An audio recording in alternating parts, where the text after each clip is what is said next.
आप सभी को मेरा नमस्कार। धारणी के 25वें एपिसोड में आप सभी का स्वागत है। हम सभी जानते हैं कि सिविल सर्विसेज भारत की सबसे प्रतिष्ठित सेवाओं में से एक है, मगर युवाओं में इस सेवा के प्रति जो आकर्षण बढ़ता जा रहा है, ये एक नई चुनौती बनकर उभर रहा है।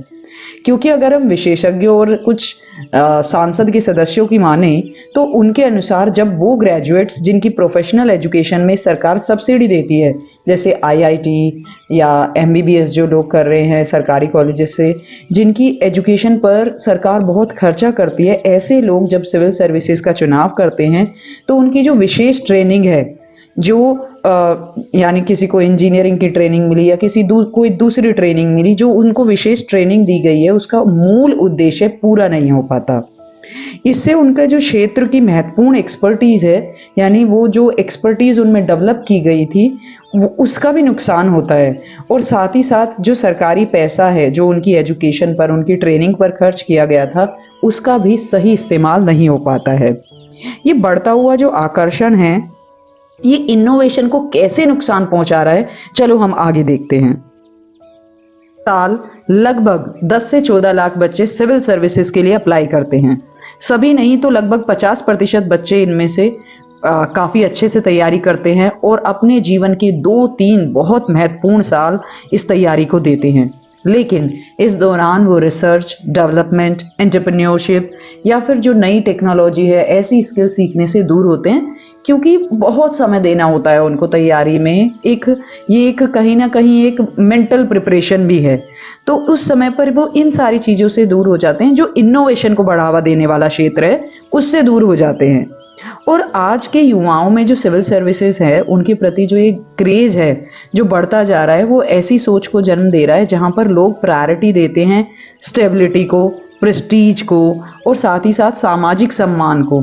यानी हमारी जो प्राथमिकता है वो कन्वेंशनल करियर की तरफ इसलिए बढ़ रही है, एक तो सामाजिक स्वीकृति मिल रही है, सम्मान मिल रहा है, स्टेबल करियर है। तो सिविल सर्विसेज का जो रास्ता है, हालांकि बहुत कठिन है, एग्ज़ाम बहुत कठिन है, लेकिन फिर भी यहाँ ये एक ऐसा रास्ता है, एक ऐसा मार्ग है जिसमें एटलीस्ट गाइडलाइंस स्पष्ट हैं और सामाजिक स्वीकृति है कि अगर आप पास कर लेते हैं, आप ऑफिसर बन जाते हैं, तो आपको बहुत सम्मान मिलता है समाज से। वहीं अगर हम इनोवेशन की बात करें तो इनोवेशन का जो रास्ता है वो थोड़ा सा रास्ता कठिन है वो भी, और कठिन की बजाय मैं कहूँगी कि अनसर्टेन है, जहाँ पर हमें रिस्क लेना पड़ता है, आपको अनसर्टेनिटी को अपनाना पड़ता है, साथ ही साथ नए रास्तों पर चलना पड़ता है, जो आम तौर पर उतना आकर्षक नहीं लगता, ग्लैमरलेस लगता है, कि ऐसा लगता है कि यार स्ट्रगल बहुत है इसमें तो।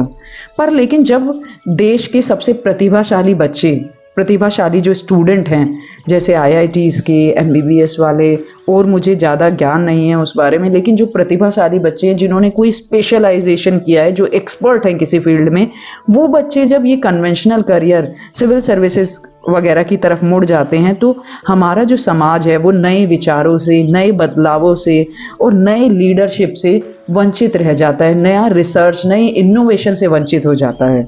बहुत प्रतिभाशाली बच्चे सिविल सर्विस एग्जाम को पास भी कर लेते हैं।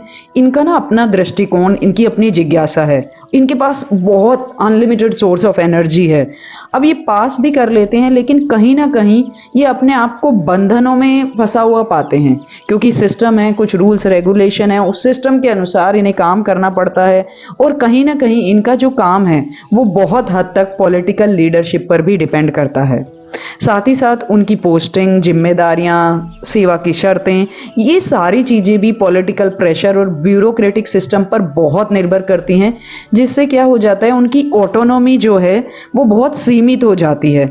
और कहीं ना कहीं उनका जो इनोवेशन है वो सिस्टम के प्रेशर या ब्यूरोक्रेटिक प्रेशर और कभी कभी जो सिस्टम में रूल्स एंड रेगुलेशन है उनके कारण दबकर रह जाता है। वो इनोवेशन बाहर नहीं आ पाता और ना वो इम्प्लीमेंट हो पाता है।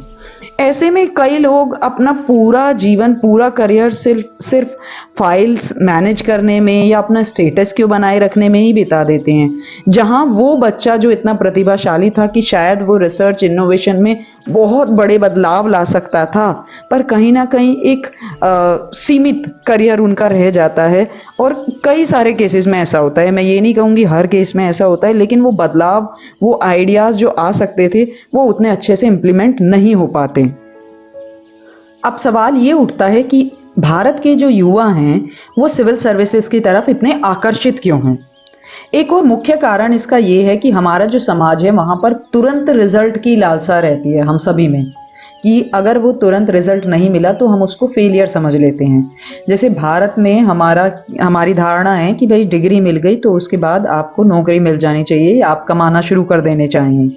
आर्थिक स्वतंत्रता जो है उसको हम सीधा सफलता से जोड़ देते हैं कि आर्थिक स्वतंत्र अगर हम हो गए, इतना पैसा कमा रहे हैं तो हाँ हम सफल हैं। इमोशनल और बाकी चीज़ों को हम उतना ज़्यादा कंसिडरेशन नहीं दे पाते।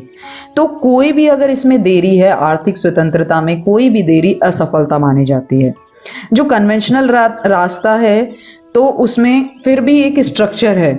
अगर हम अनकन्वेंशनल यानी रिसर्च, इनोवेशन और कुछ ऐसी जॉब्स की बात करें, ऐसी चीज़ों की बात करें जहाँ पर ऑलरेडी कन्वेंशनल चीज़ें तय नहीं हैं, मान लीजिए आप कोई नया प्रोडक्ट लॉन्च कर रहे हैं या मान लीजिए आप कोई नया इनोवेशन लेकर आ रहे हैं, तो उसमें क्या है, उसमें बहुत पेशेंस रखना पड़ेगा, लगातार मेहनत करनी पड़ेगी और कई साल तक किसी बिना परिणाम के भी शायद आपको काम करना पड़ सकता है। इसमें कोई गारंटीड रिवॉर्ड नहीं है। हो सकता है हम बहुत सफल हो जाएं, मेहनत करते रहें, लेकिन गारंटीड इमोशनल, सोशल और फाइनेंशियल रिवॉर्ड नहीं है। लेकिन वहीं अगर हम सिविल सर्विसेज की बात करें तो एग्जाम बहुत कठिन है लेकिन स्ट्रक्चर क्लियर है, हालांकि कि एक डिफाइंड गोल है, एक अश्योर्ड रिवॉर्ड है कि अगर आप पास कर लेते हैं भाई आपको प्रेस्टीज, पैसा, सब सामाजिक स्वीकृति मिलेगी, तो एश्योर्ड रिवॉर्ड है। तो इसीलिए ज़्यादातर युवा इस ओर आकर्षित होते हैं और स्पेशली प्रतिभाशाली बच्चे कि भाई इसमें कम से कम आप पास करते हैं तो आपको रिवॉर्ड मिल रहा है, आपको अपनी मेहनत का तुरंत रिजल्ट दिख रहा है। अब भारतीय समाज में हमारे सफलता का एक और नया आयाम भी है और वो है कि हम सिर्फ पैसे से ही नहीं बल्कि पावर और अथॉरिटी से भी सफलता को जोड़कर देखते हैं। और सिविल सर्विसेज हमें दोनों ही चीजें देता है। देखो, हमें एक सिक्योर्ड सैलरी भी देता है, साथ ही साथ हमें बहुत पावरफुल और प्रभावशाली व्यक्ति भी बना देता है।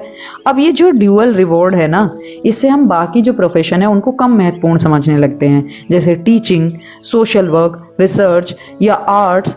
इससे ज़्यादा आकर्षक हमें लगता है सिविल सर्विसेज, क्योंकि उससे हमारा सामाजिक सम्मान भी बढ़ता है और सिक्योरिटी भी मिल रही है और अच्छी सैलरी भी है।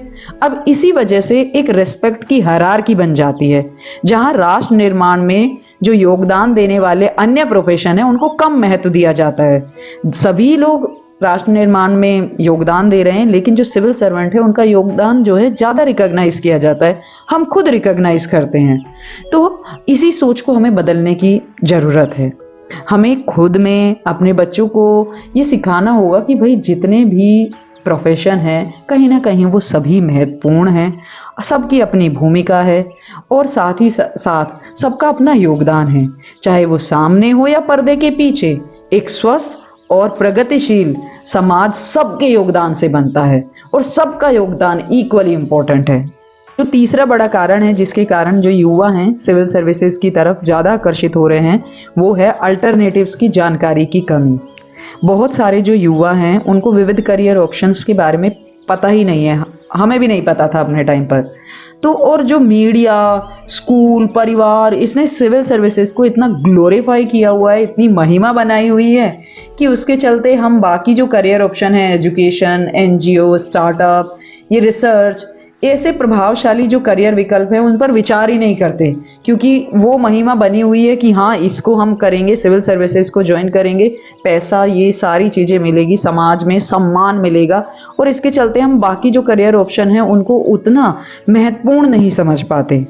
लेकिन क्योंकि जैसे जैसे हम देख रहे हैं कि भाई इंडिया की जो पॉपुलेशन है बहुत ज़्यादा है और पॉपुलेशन काफ़ी बढ़ रही है, तो ऐसे में हमें अपनी इकोनॉमी को डाइवर्सिफाई करने की ज़रूरत है, क्योंकि ये लिमिटेड सोर्स ऑफ एम्प्लॉयमेंट है, और डाइवर्सिफाइड अगर इकोनॉमी होगी तो अन्य जो सेक्टर्स हैं उनमें भी नौकरियां बन सकेंगी। तो जो प्रतिभाशाली बहुत बच्चे हैं उनको अलग तरीके से सोचना होगा, इनोवेशन वगैरह में भी आगे बढ़कर आना होगा। हमें जो अपना नज़रिया है वो भी बदलना होगा, ताकि जो अन्य सेक्टर्स हैं उनमें भी ग्रोथ आ सके, वो ग्रो कर सकें और समाज में बराबरी का दृष्टिकोण विकसित हो सके। तो आपको अगर वीडियो पसंद आई हो तो प्लीज़ लाइक कीजिए। जय हिंद, जय भारत।